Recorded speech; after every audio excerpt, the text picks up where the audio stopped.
É comum o registro a todo momento, atualmente nas escolas, de cenas de indisciplina, desrespeito, individualismo e até mesmo de bullying.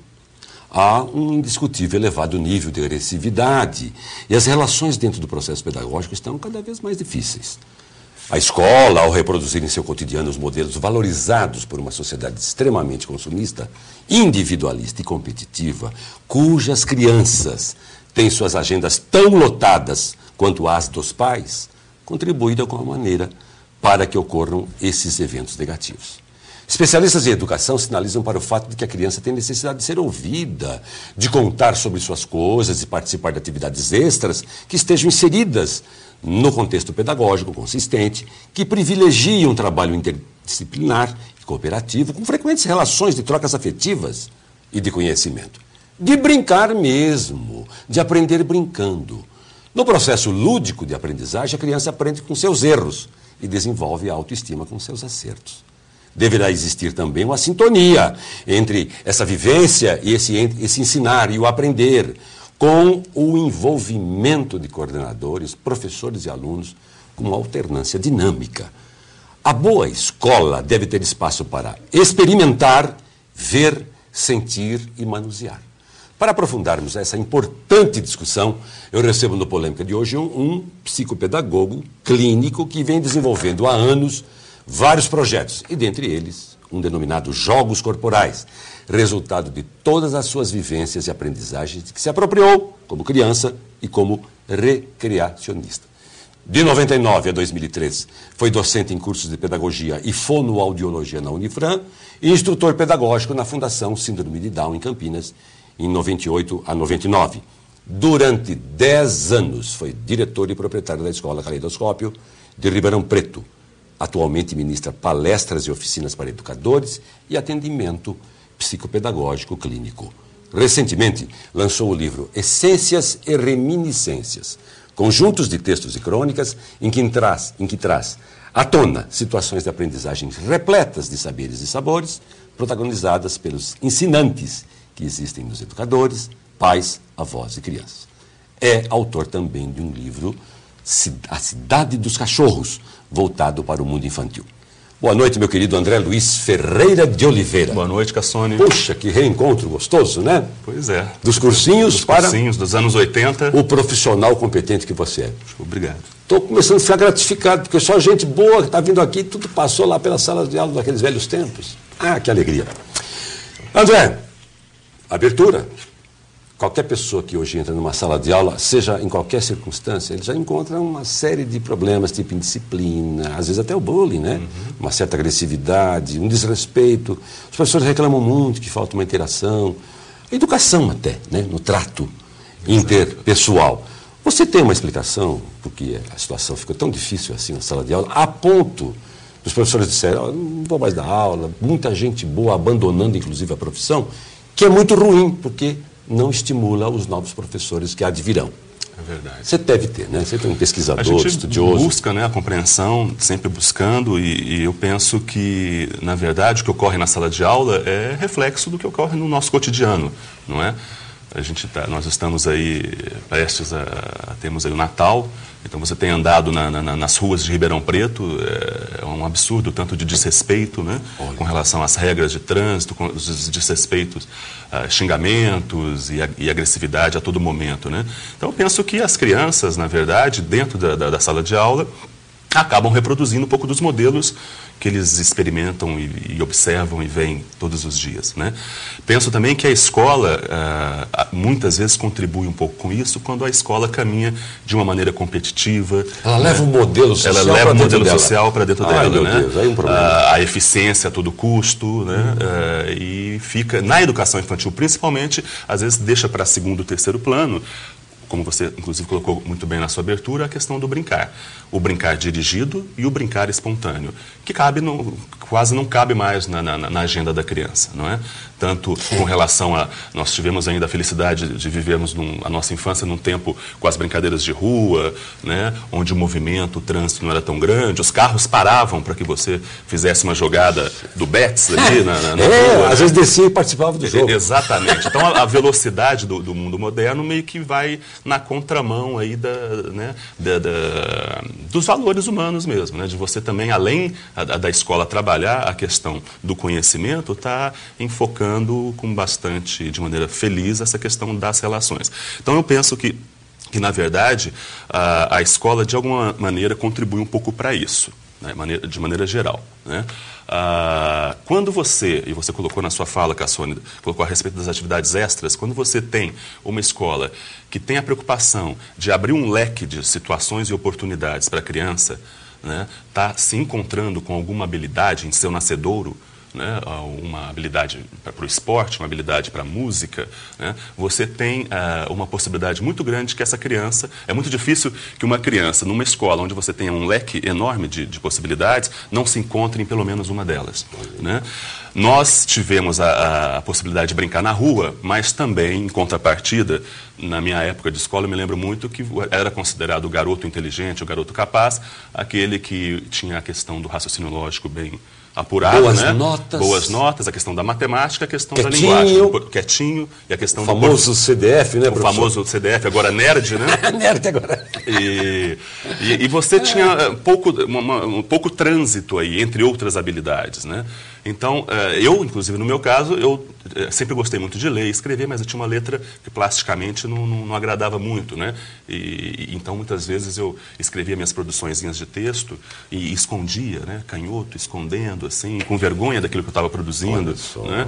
E na matemática, eu até coloco, né, em algumas situações, quer dizer, a parte de exatas realmente nunca foi uma parte que me interessasse tanto, né? Então, poxa vida, você não tinha um encontro com a sua competência, com a sua capacidade, não é? Aí, de repente... Havia um hiato entre o professor e o aluno. Me permita, todo mundo, naquele tempo a escola era boa. Não era, não. Não era, não. O professor era muito autoritário, sim, você se inibia, como hoje, às vezes, também liberou demais. Então, acho que o meio termo aí seria o ideal. Acho que você vem exatamente com o seu livro, com a sua proposta, com os seus jogos corporais. Eu acho que quando eu li isso aí, falei, aqui é o caminho. É a medida exata. A interdisciplinaridade, a confluência de coordenadores, professores, mas você vai ter essa oportunidade de continuar falando para mim sobre isso, que eu acho importantíssimo. Você lembra, por exemplo, o medo que a gente tinha de nota baixa, de chegar com nota baixa em casa? Era um trauma. A exposição, não é? Era um trauma. A famosa cadernetinha azul lá, estou falando da escola pública, era um terror. Mas era um padrão, né, Cassone? Sabe, você vai ver ano que vem, você vai ter aula com professor tal de matemática, você vai ver o que é bom para tosse. Já era o terrorismo. Eu já entrava com medo danado. Não era muito boa também, não, né? Vamos ter coragem de dizer isso. Ela tinha virtudes, mas também, né? Desculpa. No caso da educação infantil, em particular, eu penso e coloco isso... Você vai abordar bem o aspecto infantil. Da educação infantil, uma vantagem que você tinha nessa época, com relação, inclusive, às relações, é que você tinha uma professora de sala de aula que vivia todo o período com as crianças. Encantadora ela. Geralmente eram encantadoras e competentes ao transitar por todas as atividades. Então você hoje tem na escola atual, contemporânea, você tem o professor de teatro, você tem a professora de música. Isso é muito bom, você ter especialistas, né, para estar trabalhando com as crianças nesse nascedouro. Só que você tinha um tempo atrás essa professora de sala de aula que ficava o período todo com a criança. Então ela tinha tempo de ouvir. Até cantor feônico tinha. Pois é. A gente cantava, aprendia a cantar, ouvir. Multimídia, né? Artes plásticas. Me permita fazer essa correção. Eu estava me referindo já ao nível médio e o superior. Porque, na verdade, o primário, eu sou professor de literatura e fui durante muito tempo da minha vida. O prazer pelas letras, pelas artes em geral, foi por causa de uma primeira professora que me alfabetizou. Um encanto de pessoa. Até há pouco tempo fiz uma homenagem, quase matei do coração. Fui à minha cidade e disse, olha, tudo que eu sou, não sou nada, mas o pouco que sou, o sucesso profissional que eu obtive como professor, que é relativamente pequeno, mas é muito para mim, eu devo à senhora. Ela ficou emocionadíssima. Ela tinha uma paciência de Jó. Primeira provinha que nós fizemos com ela lá, a avaliaçãozinha que a gente chamava, né? Ela me deu uma coleção de livros de histórias infantis. A Galinha dos Ovos de Ouro. Lembra? Estava guardadinho em casa. Um encantamento aconteceu. Desculpa, volte a falar, porque essa área é uma área interessantíssima. Acho uma das mais importantes áreas, a área do ensino infantil, o fundamental, que está sendo cada vez mais negligenciado, não só às vezes pela escola pública, como também pela privada, que às vezes tenta substituir por modernas tecnologias aquilo que está muito dentro dela, professor, aluno, direção.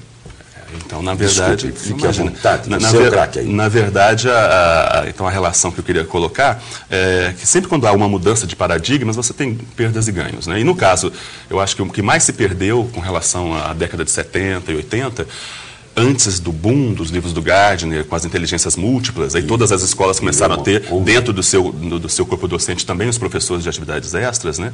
Então, essa possibilidade da professora passar a tarde toda com a criança, né? Você não perdia também competência, porque geralmente as professoras eram muito competentes para estar transitando entre essas áreas todas. Conheciam os seus alunos Conheciam os seus alunos individualmente, né? Então, e a própria velocidade de uma época mais tranquila, né? De uma época onde o saber e o sabor eram mais aproveitados, né, por todos nós, pelos adultos. Havia mais tempo para reflexão. Né? Havia mais tempo para reflexão. Mudar. Agora, no fim de semana, muda tudo. E dentro da própria rotina da escola, né? Então, você tem uma criança que está na aula de informática, por exemplo, de repente toca o sinal, ela está num momento interessante ali, enfim, do que ela está fazendo. Deixa lá, não devia deixar. Exatamente. Mas vamos agora para a aula de música, né? Corte. Então, o corte, o ensino fragmentado, quer dizer, fica complicado de você manter a motivação e o interesse com essas rupturas frequentes, né? Você não tem uma continuidade muitas vezes, né? Agora, é necessário você ter esses especialistas na escola hoje, né? Mas é importante, para que as coisas aconteçam de maneira harmoniosa, que você tenha uma consistência pedagógica. Você está sugerindo uma sala de aula moderna com múltiplos professores, interligados, com projetos previamente estabelecidos, trabalhando cada um na sua área de especialização. Exato. E coroando para um objetivo único. Uma culminância única, né? Maravilha. Então, a professora de sala de aula, ela continua existindo, né? Sim. Com a criança de 5, de 6 anos, aquela professora que fica a maior parte do tempo com a criança, é importante que desenvolve os projetos projetos. Dela, né, exatamente, até por uma questão de acolhimento, né? Nas idades iniciais, principalmente, né? E é importante que esses outros docentes, que fazem parte do grupo, né, de professores, embora eles, de repente, vão à escola uma vez por semana, ou duas, a carga horária é menor, mas que eles estejam realmente por dentro de toda a proposta pedagógica e para que haja essa troca com alternância dinâmica, de afetos e de conhecimento. E aí ganha todo mundo. Ganha todo mundo, aprendemos todos, né, nesse processo. Que legal, André Luiz, você já deu o diagnóstico e já deu a solução para o problema, pelo menos em teoria. No livro, olha, um livro que a gente vai mostrar daqui a pouquinho, altamente, eu li o livro, como eu sempre faço, antes de entrevistar as pessoas que aqui convidam, altamente recomendável para os professores da área de atuação do André, ele é craque nisso, nessa área de educação infantil também. Gente, tem joguinhos aqui tentadores. Adquiram esse livro, vocês vão ver, vocês podem começar a experimentar isso e depois nós vamos dar o site dele aí, ó, o e-mail dele. Vocês ficam perturbando ele depois do programa, lá, como é que funciona, onde eu acho esse livro, viu? A gente, você vai sair daqui, um grande prazer, você vai sair daqui troca com mais problemas de e soluções. É muito bom. É muito bom. Você vai ter, inclusive, gente querendo consultá-lo sobre isso. Tenho certeza absoluta, porque o tema é muito apaixonante e importante. Importantíssimo. Professor, vamos falar um pouquinho dessa questão, falamos da questão da indisciplina, a hiperatividade. As crianças e os medicamentos. Você falou assim, vamos explorar um pouco esse tópico. Eu peço para você sempre sugerir um tema, né? Alguém. Exato. E você disse, esse assunto eu preciso falar um pouquinho dele. Fique à vontade para falar sobre essa questão. Isso aqui também é um problema sério, acaba né? sendo uma continuidade do que foi enfocado, né? A questão do desrespeito, a questão da agressividade. Na verdade, a gente tem... a sociedade globalizada desatende a todos. Na verdade, repita, por favor. A sociedade globalizada desatende a todos. Obrigado. Crianças desatentas ou desatendidas, né? A gente pode pensar assim também. A importância do medicamento, a gente até como não somos da área médica, né? Quer dizer, existem crianças que de fato se beneficiam, né, de alguns medicamentos. Tratamentos médicos. De tratamentos médicos, né? Você diz as hiperativas, né? As hiperativas, ou com déficit de atenção também, né? Isso. Então, existem algumas situações orgânicas que levam realmente a uma posologia, a um tratamento com um neurologista, com um atendimento psicopedagógico, esses profissionais atuando, né, em prol do aprendizado da criança, né? Só que a gente falou agora há pouco, né, Cassone, da sala como reflexo do mundo de maneira geral. Então, o que acontece? A sociedade, cada vez mais veloz, as crianças, muitas vezes, principalmente as crianças, filhos de pais de escolas particulares, a classe média alta, vamos dizer assim, quer dizer, o tempo é muito pequeno, né, dos pais para estar com os filhos. A própria professora, como dissemos agora há pouco, não tem esse tempo para ouvir, senão ela deixa de dar o conteúdo. Coitada, ela tem que sair correndo para pegar outra carga, outra...